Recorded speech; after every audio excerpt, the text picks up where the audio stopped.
I'm kind of well known now for challenging common beliefs in 3D printing, and I'm probably on the hit list of some filament manufacturer.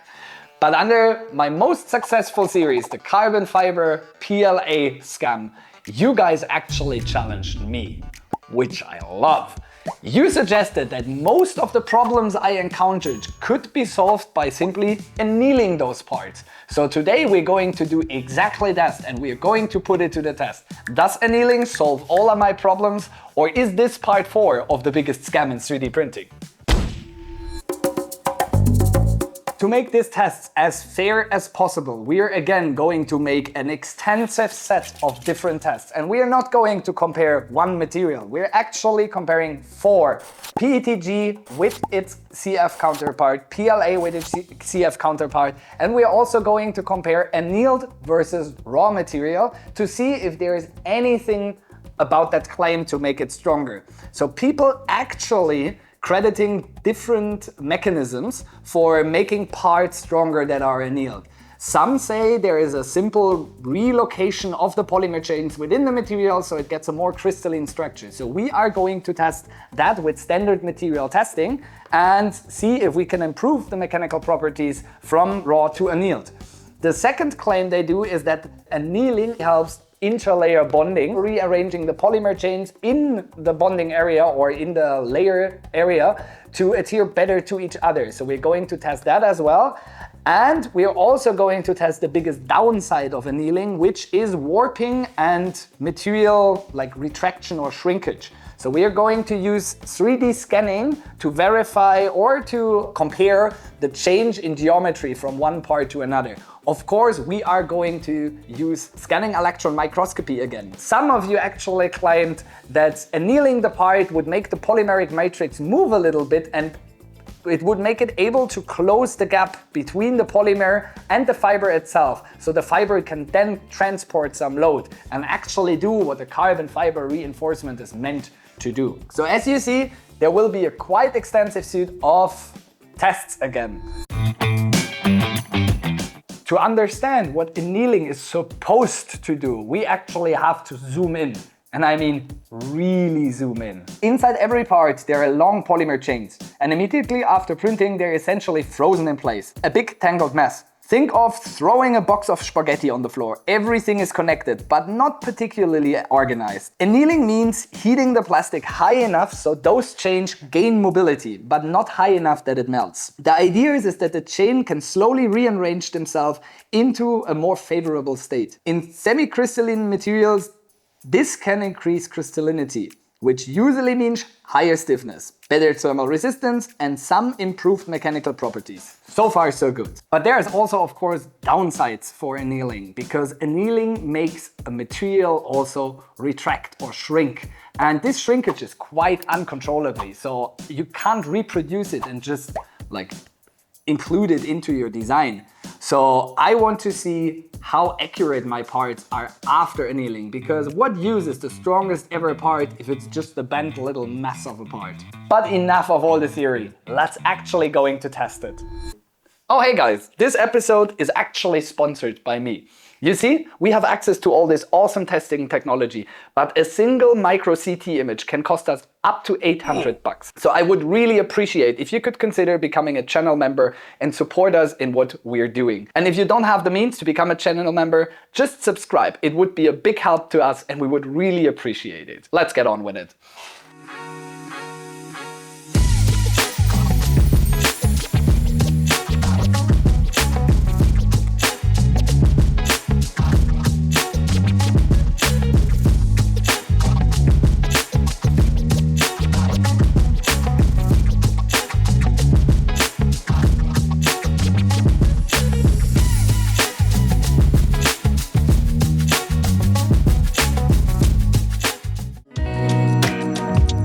Okay guys, it's time for what we've been all waiting for.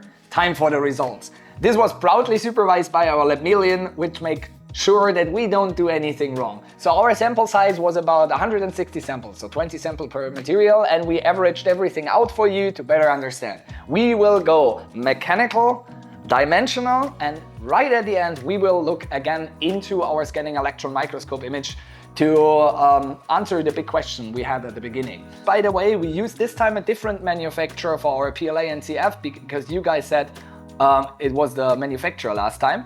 So this time we took a different one, and here are the results. As you can see, this is the curve for the PLA before we heat treated it, before we annealed it.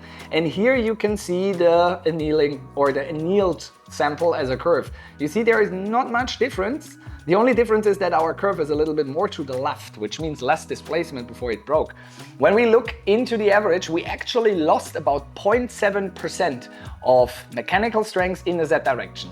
So I would say the claim that it benefits layer adhesion is already a little bit wonky. But what I think is super interesting, that we lost about 12% of maximum displacement before the part actually failed. I have no clue yet why that is, but it was able to stretch less before it broke. So if we now look into the X direction, so here you have the curve of PLA, and here you have the curve of PLA after annealing, you see that there's also not that much difference. We gained a little bit, about 2.7% on average in the annealing process, but again, the maximum displacement before break, we actually lost about 6% there. So let's look into the carbon fiber reinforced variant. So here's the curve for carbon fiber PLA, and here is it after annealing. So you see they're very close to each other. Again, there we actually won about 0.9% in strength in the Z direction of the carbon fiber print. And we again lost our displacement at break, about 4% less, but again, it was less force and less displacement in the carbon fiber PLA than in the native one. And here you can see the curve for the X direction, again for raw and for annealed. And here you can see in X direction, annealing actually made an impact of about 8.4%. So I would call that statistically significant. So PLA, carbon fiber seems to benefit from annealing a little bit. But most surprising, what I found is that the carbon fiber PLA actually gained a little bit of maximum displacement before break when annealed. Now, my biggest surprise, PETG. Look at that curve, just PETG raw. How much stronger is actually than PLA? I didn't thought the difference is so big, but here is the curve of PETG after annealing. So you can already see we won some force, but again, we lost some displacement. So there we had the biggest gain through annealing in Z direction, about 7.2%. But again, we lost about 6% in maximum displacement before failure. And here you can see the graph from X direction. Again, I show you both graphs, both materials. Again, they're very similar. And in X direction through annealing, we gained again about 2.7% of the max force before breaking.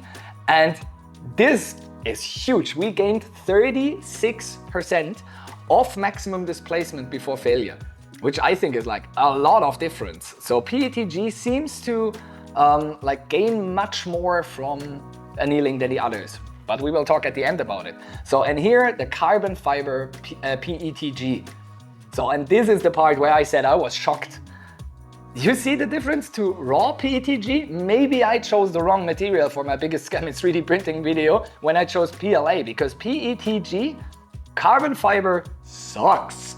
If you want to have a deeper investigation into PETG or PET with carbon fiber, leave a comment down below. Maybe that's the next material I throw on the machine and really do a comparison again with like bending tests and 3-point and stuff like that. In maximum set force, we gained about 3.3% in the carbon fiber annealed. And there we lost again about 4% in maximum displacement Z direction. Here you have the two curves for the X direction, again significantly lower than the raw material PETG without CF. And there we actually lost a little bit of force when measured in X, about 0.8%. I would call that noise in the measurement. And on the displacement, on catastrophic failure, it's basically zero. They stretch the same. What you can see on both of those PETG, or all four of those PETG graphs, is that PETG and like all X direction measurements, they broke quite gradually. Like they would stretch and hold on to a little bit of material, and Z would snap like always. So overall, my conclusion is that annealing kind of like does not benefit PLA materials at all, no matter if carbon fiber or not. And the trade-off that you get for dimensional stability is just not worth it. PETG raw gains measurable results, but is it enough for all the process you have to go through and for the dimensional accuracies you get at the end? Yeah, to answer that, let's look onto the dimensional accuracy chart. So here you can see PLA shrunk in X and Y direction about like 1.6%, and the carbon fiber variant actually only changed about 0.5%.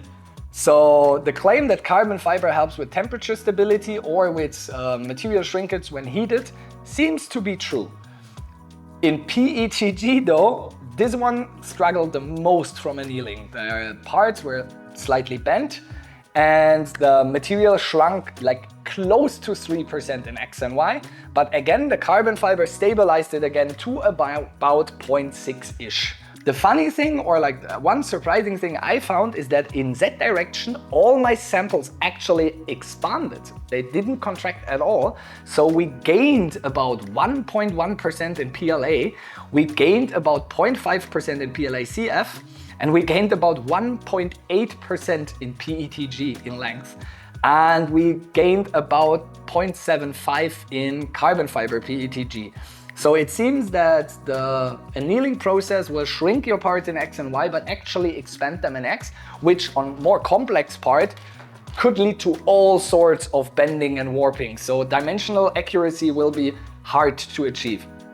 What surprised me is while measuring all my samples, the shrinkage was actually quite consistent. I saw this video from CNC Kitchen where he said like his measurements were all over the place. Either the manufacturers since that video have a more consistent mix of polymer, or something is different in my process. We actually use the professional convection oven and not like he did in the video, your normal oven. The last thing to do is look into a fractured sample of the carbon fiber reinforced PLA and see if annealing closed those gaps. When I look at my graphs when it comes to power spent or like the force to break, I don't see any evidence of that, but we will look anyway really closely. So we again did some scanning electron microscope imaging, and as you can see here, the voids are still there. There is no change whatsoever. By the way, if you're interested in the temperature we used, we took the temperatures for annealing out of literature and also the recommendations of the material manufacturer. So we got slightly above class transition temperature, which is the correct way of annealing materials. So that being said, I'm surprised. I was like expecting way more physical deformation, but also more gain in strength. And I was like wrong in both directions, which is great. That's why we do those tests.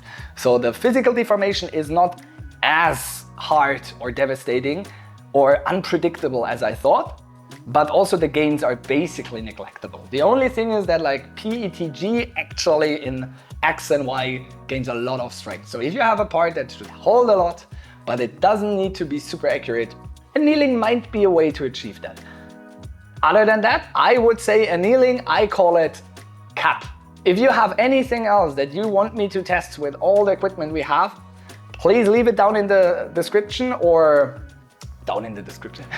Please leave it down in the comments. I will have a pinned comment asking you about the next materials we should test here, if I might suggest PETG versus PETG carbon fiber reinforced. So other than that, thank you and see you next time.